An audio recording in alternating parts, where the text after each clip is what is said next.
Well, good morning. I hope you're having a spectacular day. Life is wonderful.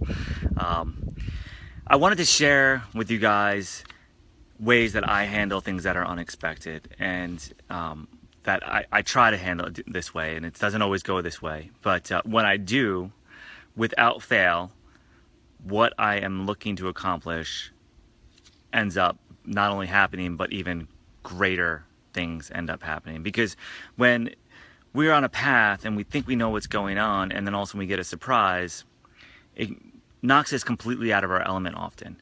And sometimes it could be a person, a specific person that actually knocks you off your path and they surprise you. And this happens in friendships and in relationships and in business. This happens all the time. As an entrepreneur, I'm sure that you've dealt with customers or employees or vendors or suppliers or somebody that's knocked you off where you thought you were going. Even the government you got to deal with.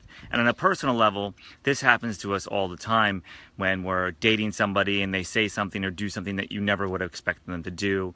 Or it also happens with friendships where a friend might not live up to your expectations and whatever you expected out of them, or whatever it is. Family, it also happens with family. It happens with family all the time, and you're kind of stuck with family. So the thing is when these curveballs get thrown at you, or when you get these surprises, it's actually it's such a great opportunity, and it's an element that's forcing change, right? And when change occurs, you have two choices, right? You can let it happen to you, or you can let it happen for you. And if you let it happen to you, you're going to feel like you're a victim. You feel like, I can't believe this is happening to me. And these are words that I've said to myself before, and I'm sure that you have, and pretty much everybody has, is things like, I can't believe this is happening to me. What is going on? Why does this always happen to me? And those things, when we say those words, it's really cluing us in to the attitude we're having about it. However, if we change our verbiage and say things like, I know that there's going to be a great outcome. Because sometimes when we have changes, we experience a change, we get so excited. Most of the time, it's what we planned on for a change, right? We said, okay, we want to buy a new house, and we found our new house, and we are now moving from our old house to the new house. And there's sometimes a sentimental, I can't believe I'm not going to live here anymore feeling. But there's also, I am so excited to get to my new place. I'm growing, I'm expanding, whatever it is. Well, this is something we have to take with us. So the first step to making sure that unexpected situations, chaos, turbulence, as I like to call it, turbulence in an airplane, if you hit turbulence, it means you are moving. You're not on the ground, stationary at the gate. And as much chaos and crazy and scary as that could be when you have turbulence, you know that you have to do the turbulence to get to your destination. You can't just land. And that's kind of the way it is with these unexpected changes. So the first thing is, you don't want to let your emotions get the best of you. It's very easy. I'm sure you've done it. I've done it. We've all done it. We've all gotten hot-headed and reacted in a way, or said things we didn't mean. But the most important thing to do is really just to stay calm. You hold your space in this situation. If you're dealing with another person, you can mirror them. You can match them. If they raise their voice, you can raise your voice to a certain level. You don't want to lose your control or composure, but you want to match them so that you don't get bullied, right? A lot of times. And you could just be passive and just listen and walk out. But a lot of times people don't feel heard if you don't respond like they are. So if you want to give it your best effort, you can match them, but really you want to remain calm. You want to remain poised, and not let your emotions get the best of you. If you not get heated, you can feel your heart start to beat faster. You can feel heat in your body. You get heated. You feel heat in your body, right? When you get frustrated or angry. And really just understand that change is necessary. And that's the first step of not letting our emotions taking over. Just, okay, this is happening for a reason. Everything happens for a reason. The next step is actually focusing on what that reason is, that the opportunities that this change is going to create. So if you're in a situation where now you're moving to a new place, maybe it's closer to work, maybe it allows you to start a family, maybe it allows you to work from home, maybe it's your first home and you're going to build equity in some property and real estate. There's all kinds of opportunities.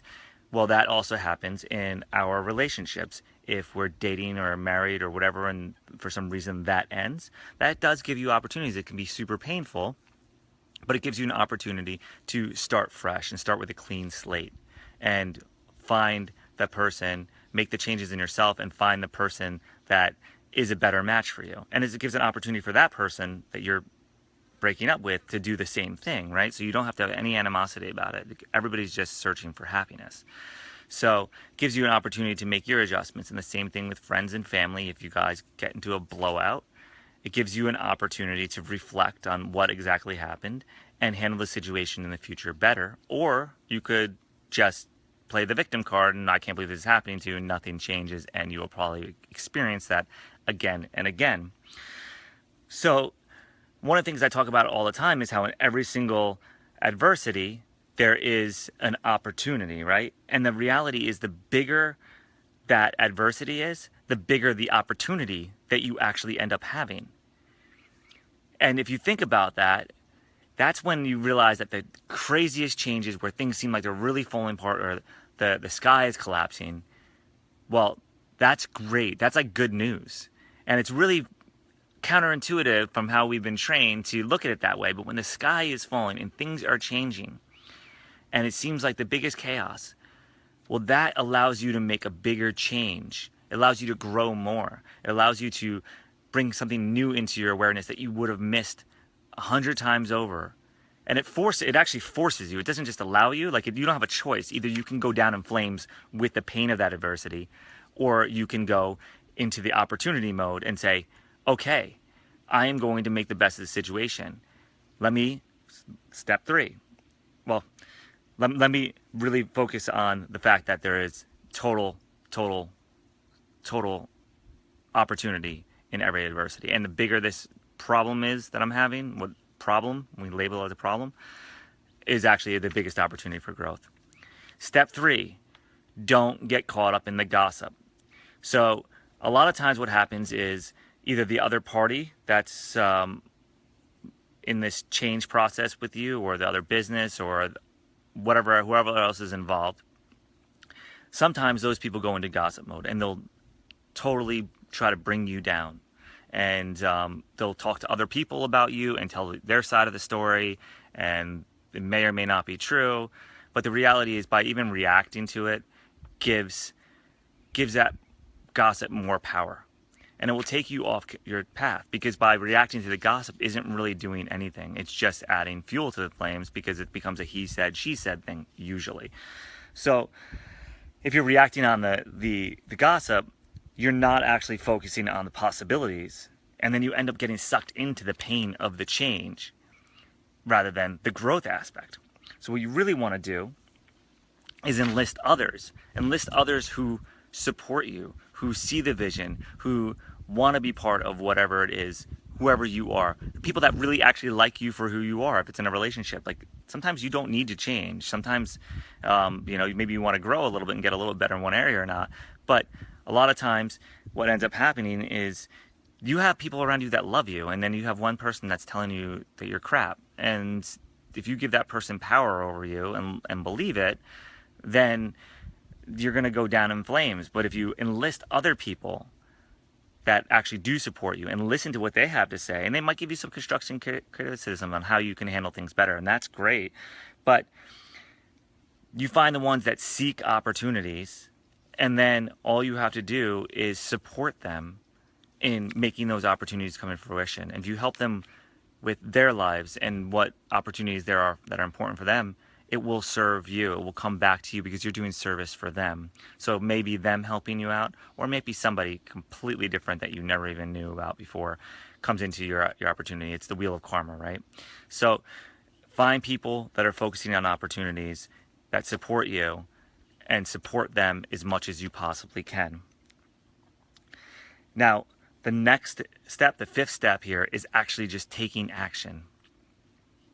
And taking action, it doesn't matter how big or how small that action actually is.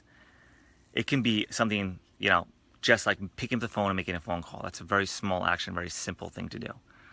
Or it could be going to bankers and getting an investment to buy another company, right?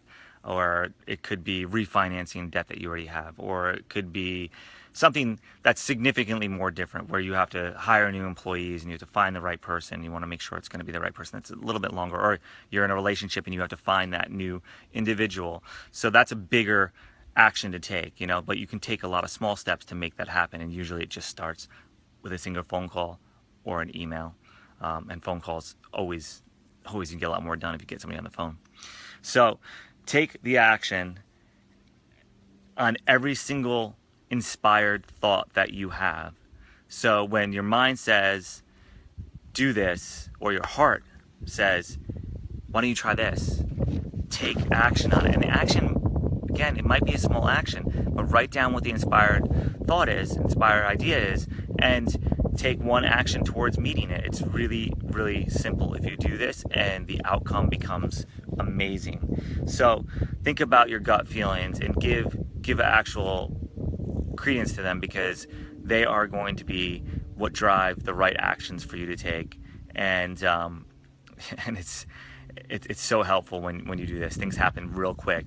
It actually, when you do from your intuition, your gut feeling, well, what ends up happening is it actually compounds your returns significantly. And the more actions you take, the better things are going to work out for you.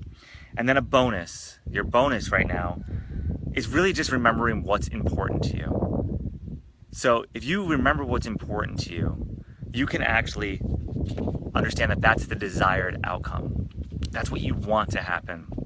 And you can stay focused on that. When you stay focused on the desired outcome, all those little or big steps you have to take in between become much more manageable and much more fun, because you're actually focusing on what you want, and what you want should actually really excite you. Your desired outcome, like, whoa, this could be really cool if this happened. Staying focused on that is going to really help you have more inspired action, and the pain of change, or the discomfort, or the growth pains, whatever you want to call them, they feel a lot smaller.